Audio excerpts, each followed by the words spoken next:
Ok, 7h35, on est sur les graphiques. Actuellement, je suis en train de repérer les différentes zones où le prix hésite à passer, c'est-à-dire des zones d'hésitation, support ou résistance, que ce soit des supports obliques ou des résistances obliques. Donc vraiment quand je dis oblique, je parle pas, j'évite vraiment les lignes de tendance, même comme les lignes de tendance peuvent être représentées comme des supports et des résistances pour le prix.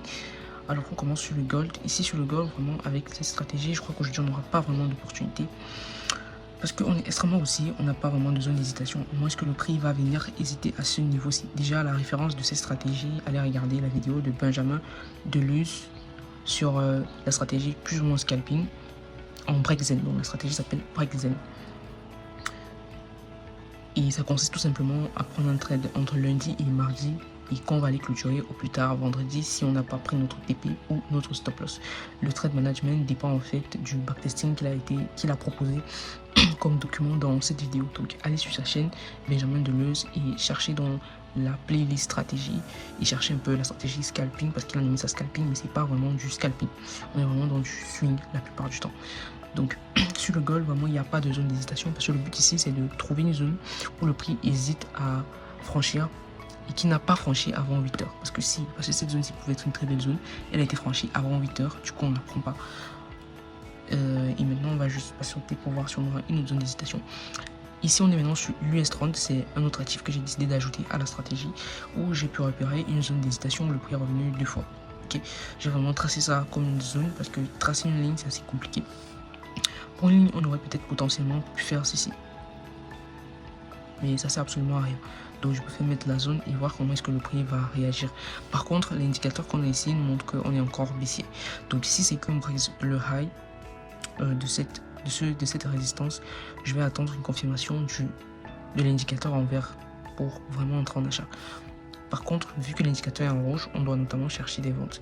Et en termes de vente, vraiment, il n'y a pas de niveau de support à briser.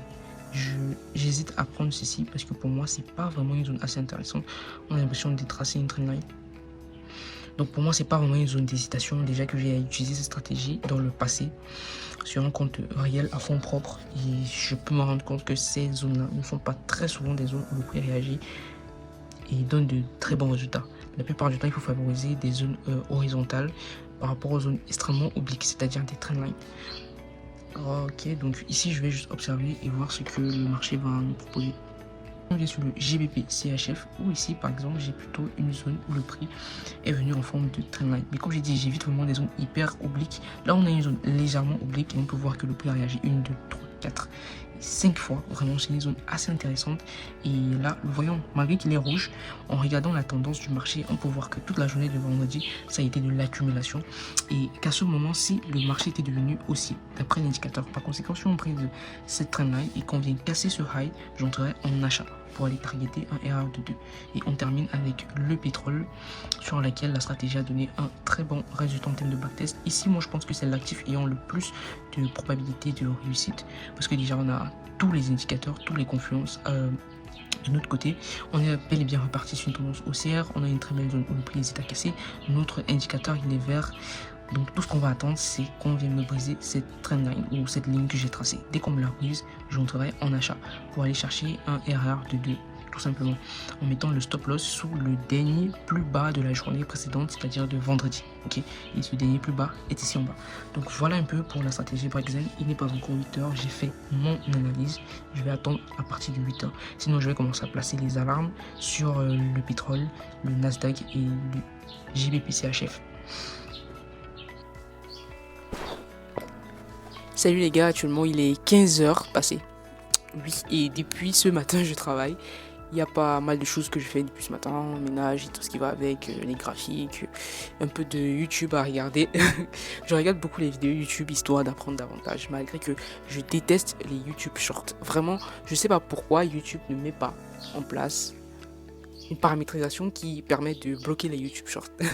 Parce qu'à un moment donné, ça devient saoulant, surtout dès que tu entres dans l'algorithme des YouTube Shorts. Si t'as pas, je peux dire quoi, si t'as pas une perturbation, je vais pas appeler ça comme ça, de l'extérieur, t'es scotché là. Et vraiment c'est un truc que je déteste. Parce qu'avant, c'était avec TikTok, j'ai désinstallé TikTok, ça fait pratiquement plus d'1 an. Même les vidéos que je publiais sur TikTok, je publiais uniquement à partir de mon ordinateur. J'avais pas de TikTok. Actuellement, même, j'ai pas de TikTok, pas d'Instagram, pas de Facebook dans mon téléphone. Ok. Quand je dis souvent aux gens que j'ai pas Facebook, ils sont assez étonnés. Je vois pas pourquoi est-ce que j'irais sur Facebook. Ça me rapporte pas grand chose. Si j'ai besoin des informations, je les trouverai toujours de toutes les façons. Alors, avant de vous partager les graphiques, je voulais vous parler d'un point qui me tient un peu à cœur et qui a un peu résonné dans ma tête tout à l'heure. En fait, il s'agit ici de vous parler un peu de la plus grosse bêtise que j'ai fait quand j'ai commencé en trading. Et j'aimerais que tous ceux qui démarrent ou qui ont l'intention de commencer en trading ne pas faire cette erreur. Elle est simple. Ne mettez pas tout votre argent dans le trading d'un coup. Et surtout, ne croyez jamais, au grand jamais, que vous allez gagner de l'argent du jour au lendemain avec le trading et surtout beaucoup d'argent.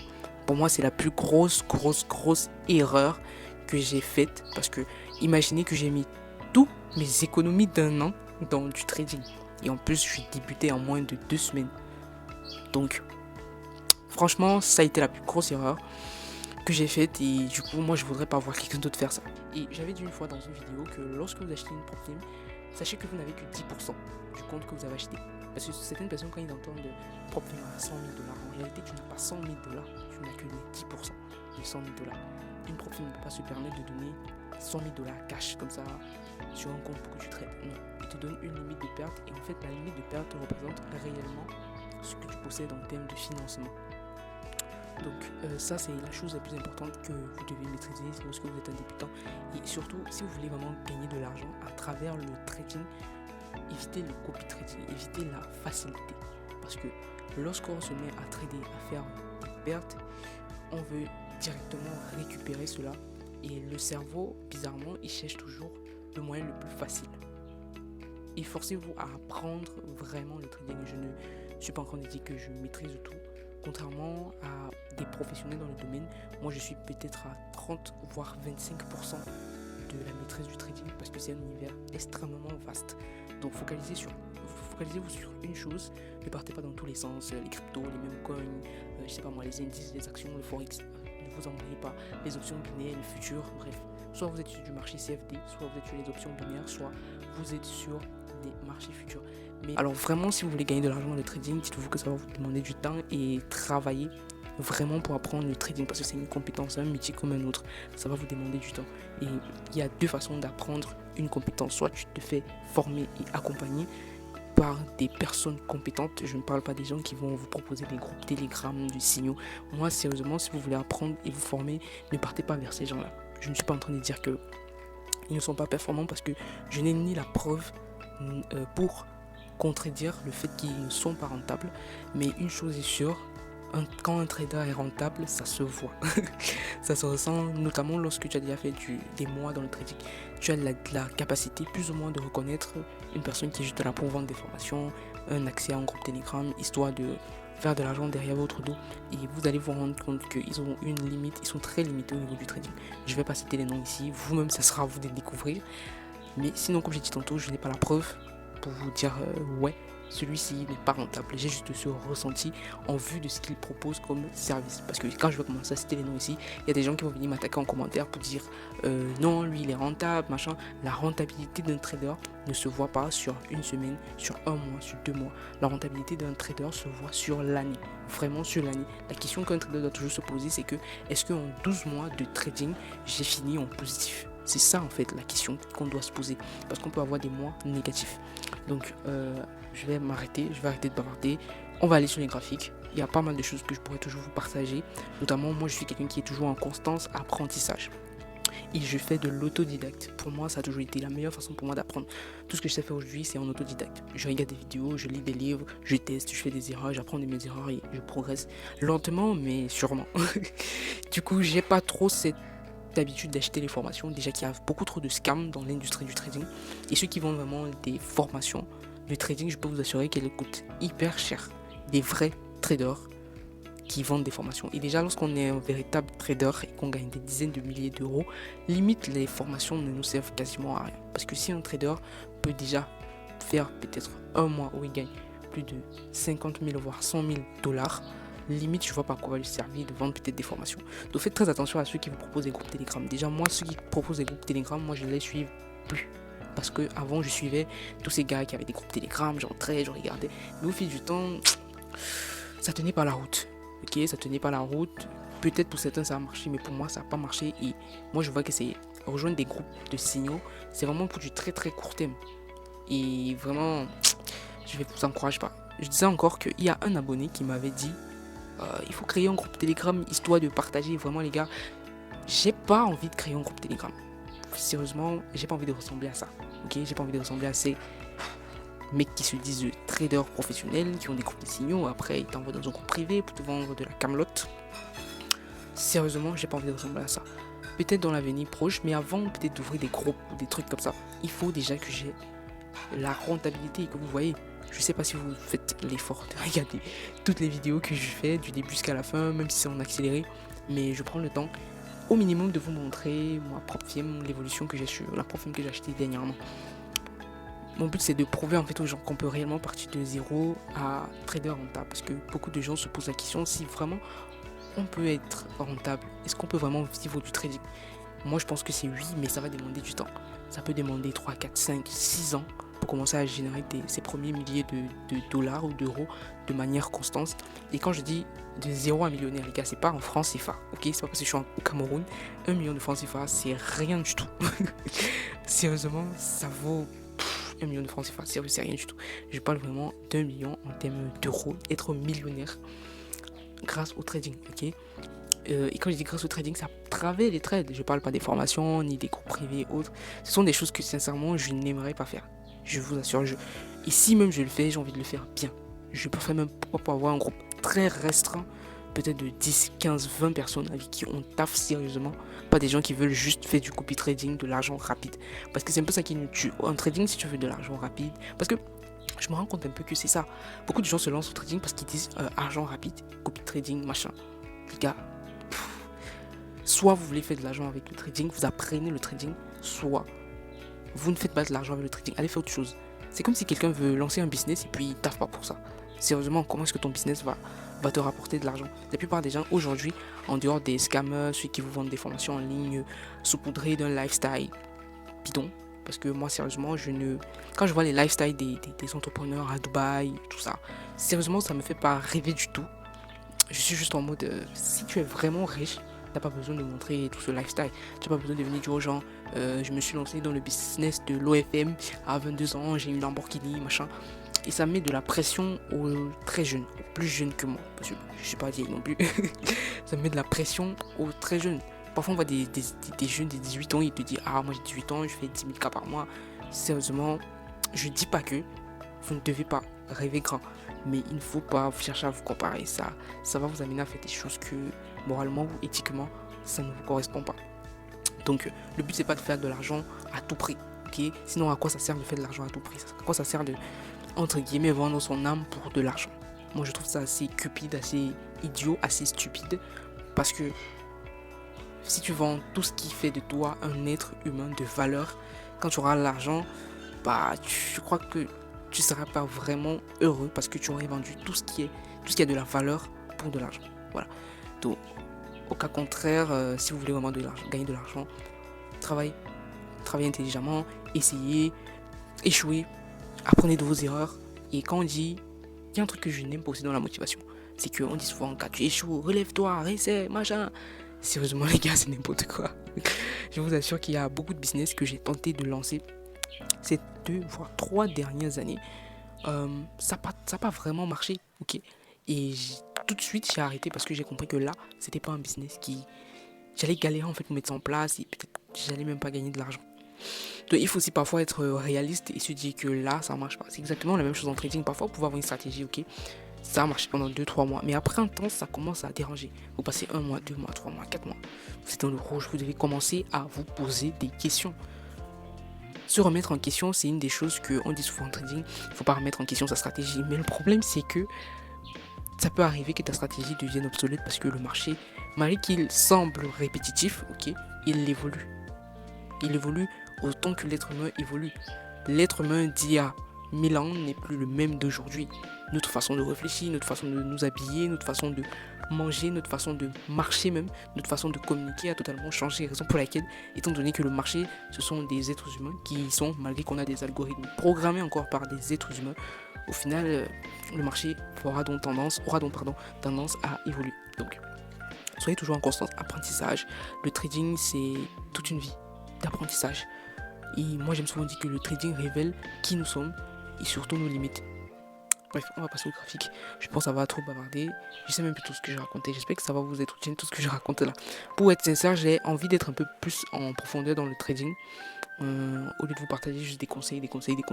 J'ai aussi envie de pouvoir vous partager un peu plus de valeur sur le plan, pas seulement psychologique, mais aussi sur le plan technique. Mais bon, actuellement, j'ai pas un niveau assez top pour vous partager de la connaissance sur ce plan-là. Vous voyez que je vous partage vraiment mes trades que je prends, avec des stratégies que je prends. Et je ne vous cache pas ma stratégie, ok, parce que ça sert à rien. Ce sont des stratégies que les gens utilisent et que les gens vont continuer à utiliser tant que ces stratégies seront rentables. Et puis voilà. Donc on passe sur les graphiques, je vous montre les trades que j'ai pris aujourd'hui. Demain, j'irai au lycée. Donc demain, j'irai au lycée. On a conseil de classe, seigneur. Les conseils de classe consistent en fait à remplir les bulletins, signer, mettre les cachets, donner le tableau d'honneur qui a passé, qui a échoué, bref, vous voyez un peu ce que je veux dire. Donc demain je vais me déplacer et l'avantage encore avec le swing, c'est que je vais pas stresser à me dire que à 14h30 je vais être sur les graphiques, l'Open de New York. Bon, l'Open de New York actuellement c'est 15h30, il y a un petit décalage quand on est, bref, c'est un truc comme ça, je sais pas trop comment vous expliquer ça. Je vais mieux apprendre ça et vous expliquer un peu mieux. Vraiment, j'essaye de vous partager ce que je sais en trading, malgré que c'est pas très fixé, ok. Donc ne me tirez pas dessus, je n'ai pas le monopole du savoir. Et tout ce que je sais, c'est m'améliorer tous les jours, apprendre davantage tous les jours. Histoire que d'ici 1-2 ans, la personne que j'ai été, ou bien la personne que je suis aujourd'hui, dans 2 ans, ça ne sera pas la même personne. Donc on passe sur les graphiques maintenant. Ok, actuellement on est sur les graphiques. Ok. On commence avec le gold. Avec la stratégie Breakzen. Limite, il n'y a pas eu de trade ici. Parce que j'aurais voulu qu'on prise cette zone-ci. Cette zone de résistance. J'utilise la stratégie Breakzen. Je rappelle encore, si vous voulez connaître comment cette stratégie fonctionne, allez regarder la vidéo de Benjamin Deleuze sur sa chaîne YouTube Breakzen sur la playlist stratégie. Donc, j'applique donc cette stratégie-là qui consiste à être une temporalité de 5 minutes, d'attendre une structure d'indécision, c'est-à-dire un support ou une résistance, la cassure de la structure, et être dans le momentum actuel du marché. Vous voyez que là, on est sur momentum acheteur, l'indicateur ici est vert, donc l'indicateur permet de rajouter une confluence en plus, mais déjà sur le plan graphique, on est bel et bien acheteur. Momentum aussi, donc ici, j'attendais qu'on casse cette zone-ci, mais bon, le prix n'a pas cassé et là il est déjà quasiment 15h40. Donc même si on vient préciser cette zone-ci, on ne prendra plus de trade. Donc pour aujourd'hui pas de trade, on va voir si demain je vais pouvoir avoir une opportunité sur le gold. Alors sur l'US30, qu'est-ce qu'on a sur l'US30? Alors l'US30 c'est un trade que j'ai pris. Ok. Toujours la stratégie Breakzen. J'ai attendu une zone de décision. Pour moi c'était celle-ci où j'ai tracé une ligne oblique. Ok. Le prix est revenu cette zone 1, 2, et la troisième fois il a prisé brièvement, elle est montée. Là on est à l'open carrément, donc quand il y a l'open sur l'US30 et le Nasdaq, vraiment c'est la folie. Le prix a chuté. Il y a un trader qui m'avait dit que les swing traders sont plus exposés aux annonces économiques, aux ouvertures des marchés. C'est faux. Ce sont les scalpers qui sont les plus exposés. Parce qu'imaginez que moi j'étais acheté ici en mode scalp. Ici, j'avais mis mon stop loss là. À cause uniquement de l'ouverture du marché, je me prends un stop. Alors que potentiellement, le marché ira peut-être à la hausse. Okay, parce qu'on est clairement en tendance haussière, même sur les grosses unités de temps sur l'US30. Donc là, c'est un trade que j'ai pris et on target un RR de 3. Donc là, pour le moment, on est revenu dans la zone négative. On va juste patienter. Il faut déjà savoir aussi que l'US30 peut être hyper volatile. Ça a souvent des mouvements brusques et inexpliqués.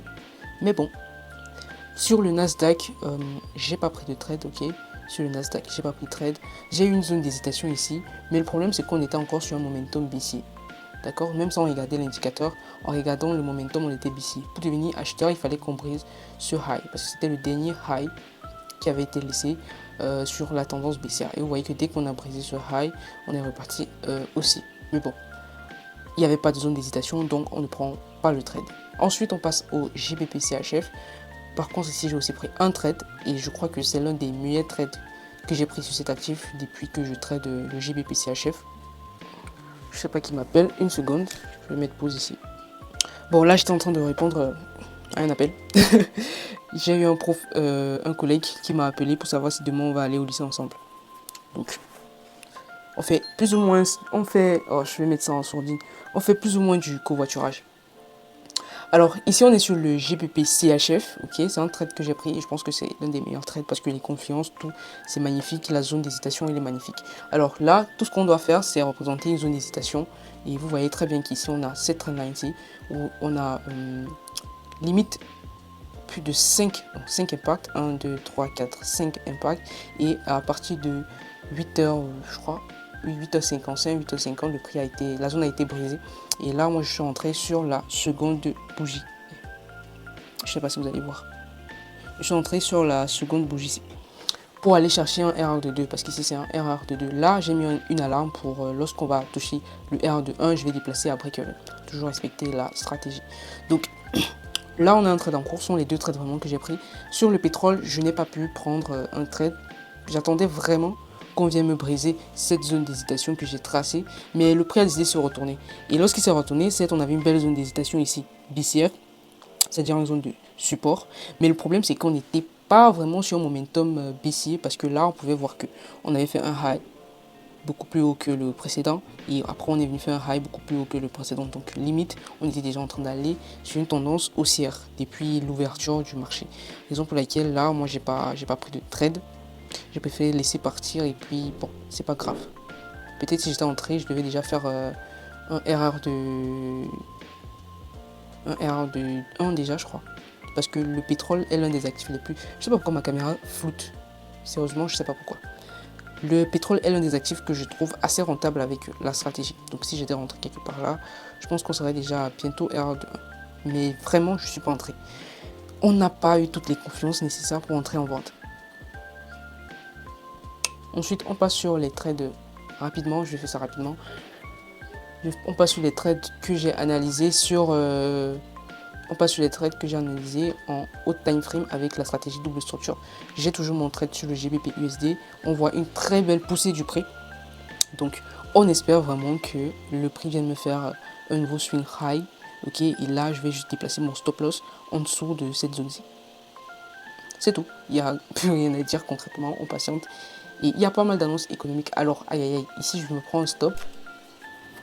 Ici je me prends un stop sur l'USDJPY. Parce que j'étais entré en achat. Ok, je viens de me prendre un stop. Je dis que... Vous voyez là, on nous a dit à stopper. Bof, c'est pas grave. Mais sinon, la stratégie, elle a été nickel. L'application a été nickel. Donc on a pris un stop, c'est pas grave. On n'a pas eu l'opportunité de déplacer le stop pour sécuriser. Mais bon. Je vais d'abord enregistrer cette image. Hop. Rapidement. Ensuite, on passe à l'euro CHF. Euro CHF. Alors là, ça devient intéressant. La rejection que je vois ici, on attend l'objectif théorique des traders qui tradent cette accumulation et boum, on est déjà en train d'être bearish. Mais bon, il n'y a plus rien à dire là. Je passe rapidement sur les trades.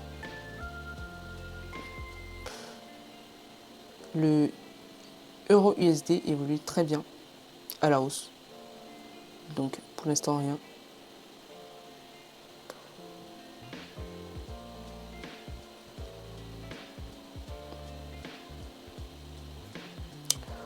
Alors là, il n'y a plus grand chose sur les marchés. On a fait le tour de tous les actifs qu'on tradait. Ok, j'ai fait le tour vraiment. Je vais juste me reconnecter ici très tard, peut-être à 20h, 21h, pour regarder les trades que j'ai pris avec la stratégie Brixen. Et potentiellement mettre après Kevin si on a touché un R de 1 sur le GBP CHF. Et même si on le touche déjà, j'aurai la signalisation avec mon téléphone parce que j'ai paramétré aussi TradingView sur mon téléphone. Du coup, quand j'ai une alarme, ça sonne directement là sur mon téléphone. Et j'ai pas besoin d'être sur MT4 ou MT5. Je tiens à signaler que moi, j'ai supprimé MT5 de mon téléphone. Je l'ai installé uniquement sur mon ordinateur. Donc, lorsque je prends le trade, je ne viens plus regarder MT5. J'ouvre uniquement MT5 pour prendre le trade et manager c'est tout. Je ne pars pas regarder combien est-ce que j'ai là-bas. Parce que vraiment, sur le plan psychologique, ça travaille. Faites un effort quand vous tradez, de passer le moins de temps à regarder les profits que vous faites. Je pense que j'ai eu à regarder ça aussi dans un podcast. Il y a un ex-trader institutionnel qui expliquait que ils avaient un collègue qui faisait du scalping en fait. Il a quitté l'institution pour trader à son propre compte, mais à 80%, ses gains venaient du scalping, ok. Et quand il scalpait, il cachait ses gains. C'est hallucinant quand j'ai suivi ça, je me suis dit, ah, ça veut dire que même en institution, c'est quelque chose qui se fait. On n'est pas focus sur les gains, on est focus plutôt sur les points. Parce qu'en trading, d'après lui, ce sont les points qui comptent. Je ne vais pas parler pips, bon, là-bas il ne parle pas trop pips, il parle plus des points. Donc je ne sais pas si points et pips c'est la même chose. Bref, peut-être de soir je ferai la suite de la vidéo pour vous montrer un peu l'évolution. Sinon ça sera uniquement demain, peut-être demain soir, parce que je vais me déplacer et tout. Du coup j'aurai pas vraiment le temps d'être sur les graphiques. Donc on se dit potentiellement à ce soir ou à demain. Ciao, j'espère que cette vidéo vous a appris quelque chose en plus.